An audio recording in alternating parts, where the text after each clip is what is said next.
Welcome back to another episode of Carson's Aquatics. Today is Wednesday. Just as a time reference, today is the day that I finished my pond, and it is also a day and a half before I leave for my Orlando trip. And of course, right before I leave, something has to go wrong here in the fish room. So basically today, I was literally working on my pond all day, and now it is 9:13 at night. I come down here to feed all the fish and turtles, and I look over at my 75-gallon cichlid tank, and I see that my green terrace cichlid is in really rough shape, completely out of nowhere. Last night when I checked on them, they were all fine, and now the green terror is looking really rough. I'll just show you guys real quick. Ignore the bit of algae on the glass, but there he is. You can see the back of his body is really torn up on both sides, and then it looks like a little bit up by his face is also torn up. And you just saw Killer jump at him, so I don't know which fish specifically are like bullying him. Maybe even all of them, because he is the smallest out of all these fish. And this is actually something that has been worrying me for a little bit now. For some reason, that green terror cichlid just like isn't growing. He hasn't grown at all since the day I got him. I got him like over a year ago, and I haven't noticed any growth in him. All the other cichlids have grown. The firemouth, the Texas cichlid, that black belt that I got after I got those other three, they've all grown a ton, but that green terror just is not growing at all. I don't know what the reason is, and I've always been scared that that green terror would eventually get bullied by all the other fish because they're outgrowing him so quickly, and it's never been a problem until now, but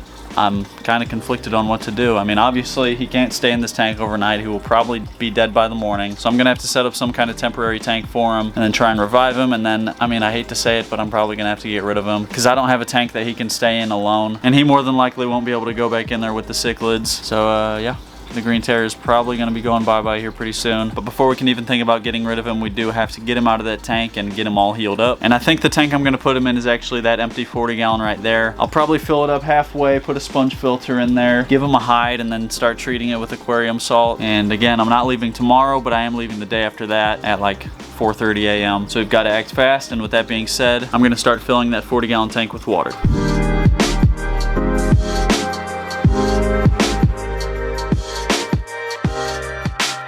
Alrighty guys, so I filled that 40-gallon tank a bit over halfway. In other news, Freddy's trying to breed again, as always. But I just went ahead and rinsed down this sponge filter right here. So we're gonna put that right in the middle of the tank. And that is plugged into this air pump, which we are going to plug into the outlet. And that's rolling. I already treated this water with prime water conditioner. And I'm actually gonna take this bag of biomedia out of the baby cichlid tank because I don't want them getting trapped in this netting. So I'm gonna take this biomedia out of here and put it into this tank. There isn't like too much beneficial bacteria in there, but it should help at least a little bit. But then along with that biomedia, I'm also going to drop in some of this beneficial bacteria starter. And there we go. And lastly, I'm going to put in this cave decoration that I also just rinsed off, just so our little green terror cichlid has a place to hide and feel safe. And this water temperature feels just about perfect. We aren't going to put a heater on this tank. We don't need to do that. He'll be just fine without a heater, but I still am going to acclimate him to that tank because this one does have a heater. And this one's slightly cooler than this one. So we're going to go in there and scoop out our little green terror, get him acclimated, and get him in his new, what should we even call this tank? Like a safety tank? It's pretty much just a tank so he doesn't get literally killed in this tank. But yeah, let's scoop him out of there.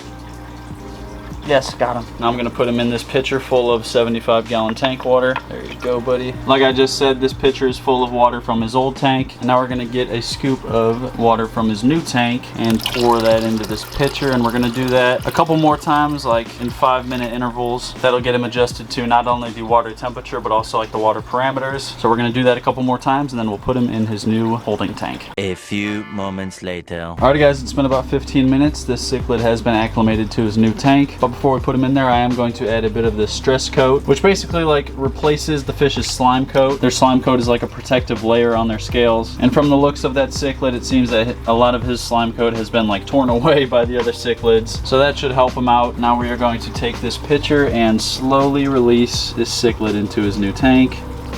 There you go, buddy. And there he is. You can see again, like the back of his body is pretty torn up. He doesn't seem to be doing too bad overall, but if these cichlids beat him up that bad, they would definitely have no problem killing him. So this is what's best for him. And one last thing I'm gonna add to this tank is this aquarium salt, which as you can see there promotes overall fish health. I use this stuff all the time in my tanks just to keep them all healthy, so that's gonna dissolve. This tank is good to go, and let's just hope our little green terror cichlid can pull through, make a full recovery, and we'll just have to wait and find out. So we are gonna check up on him in the morning, and we're probably gonna do a few other things that I wanna get done before I leave for my trip. So with all that being said, I will see you in the morning.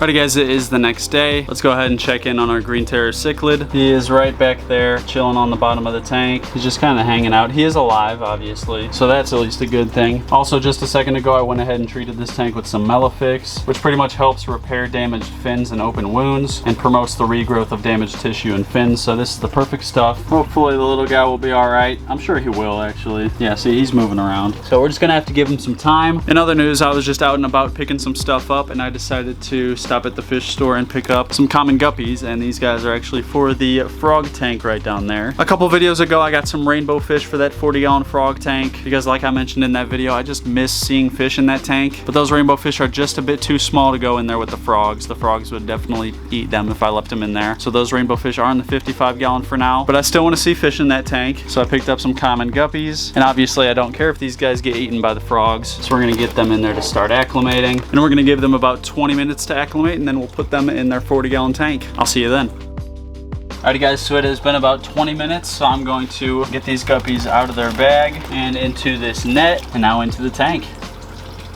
And there they all go. Looks like the frogs are already trying to catch them. And yeah, they all look really, really cool in there. So yeah, those guppies add a lot of action to this tank, and they'll provide a nice little snack for the frogs every once in a while. And you can already see back there that they will also help clean up the extra food that the frogs don't eat. They're already going to work on that. So those guys were definitely a good pickup. And now I've got about 12 hours before I leave for Orlando. So I'm gonna go pack all my stuff, and I'm going to clean all these tanks before I leave. I'm not gonna bore you guys with all that. I don't really know where I'm gonna pick up this video next. I think it'll probably be when I get back home, and we'll check back in on our green terror cichlid. He's mainly what this video is about, but yeah, I'll see you when I see you.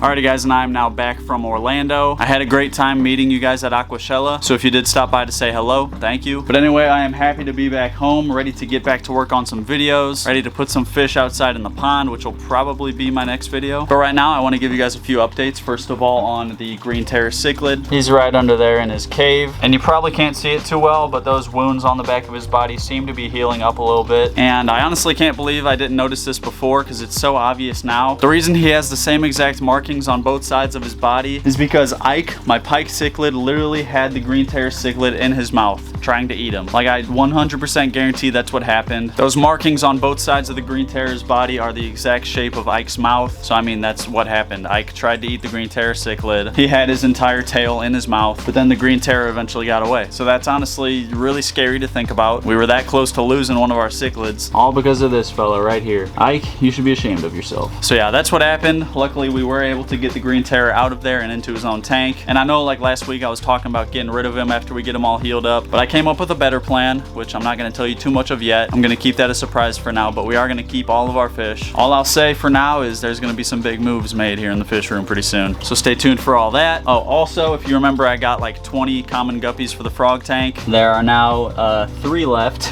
so you guys know what happened to the rest of them. So yeah, the frogs ate good while I was on my trip, and yeah, like I said, big things coming real soon. We're going to be putting fish in the pond outside. We're going to be moving a bunch of stuff around in here, and I just can't wait to get started. But that is going to wrap up this video, and today's comment of the day goes out to, and if you want your comment to be the comment of the day in the next video, all you got to do is drop a comment down below, and that could happen. And if you liked this video, be sure to hit that like button, do me a favor and hit that subscribe button, turn on post notifications, and I'm going to see you in the next video.